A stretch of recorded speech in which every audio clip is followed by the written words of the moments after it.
बड़े सारे लोग हैं जो पागल हो चुके हैं, उनको जियो पॉलिटिक्स का जी भी नहीं पता। उनको लगता है कि भाई ये कनाडा यूएसए भर भर के पैसे दे रहे हैं यूक्रेन को, ये हमारे पैसे जा रहे हैं उनके पास। रिमेंबर वन थिंग, सारी कंट्रीज अपना बजट एलोकेट करते हैं तो उन पे हेल्थ केयर का बजट होता है, उन पे डिफेंस का बजट होता है, सो एंड सो फोर्थ। उन पे एक ह्यूमैनिटेरियन एड का भी बजट होता है जो उन्होंने बाहर की कंट्री में डालना होता है। अब दिमाग लगाओ, ये जो पैसा बाहर पहली बात जाता ही नहीं है, ये 80% वापस आता है मिलिट्री कॉन्ट्रैक्ट्स के जरिए। इतनी सारी कंपनी जो इन्होंने खड़ी कर रखी है डिफेंस की, वो चलानी पड़ती है। और रही बात रशिया और यूक्रेन की, अगर तुमने थोड़ी सी भी हिस्ट्री पढ़ी होगी, रशिया तो कभी मानता ही नहीं है कि यूक्रेन कोई कंट्री है, वो तो हमने ही बनाई है। उनका ये मानना है, पुतिन ने भी एक कई बार कह चुका है।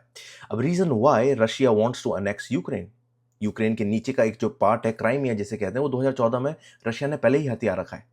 रीजन व्हाई, बिकॉज वहां पे एक सेवास्तोपोल, एक वार्म वाटर पोर्ट है जिसके through they can do trade.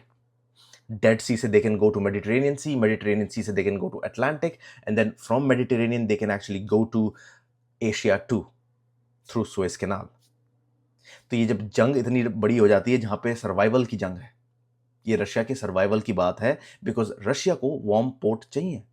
अगर मैं रशिया से हूं, by any means I will annex Ukraine. अगर आप यूएसए से हैं तो आप उसको नहीं होने दोगे। रीजन वाई, क्योंकि बहुत सी ऐसी कंट्रीज है जो नेटो की पार्ट है। अगर यूक्रेन गिरा तो पोलैंड गिरेगा, फिर बाल्टिक कंट्रीज गिरेंगी, और जो यूएसए का वर्चस्व है वो लूज होएगा, कंट्रोल लूज होएगा यूरोप से। यूरोप से कंट्रोल लूज होएगा तो ट्रेड लूज होगा, ट्रेड लूज होगा तो पैसे लूज होंगे दोनों कंट्रीज को।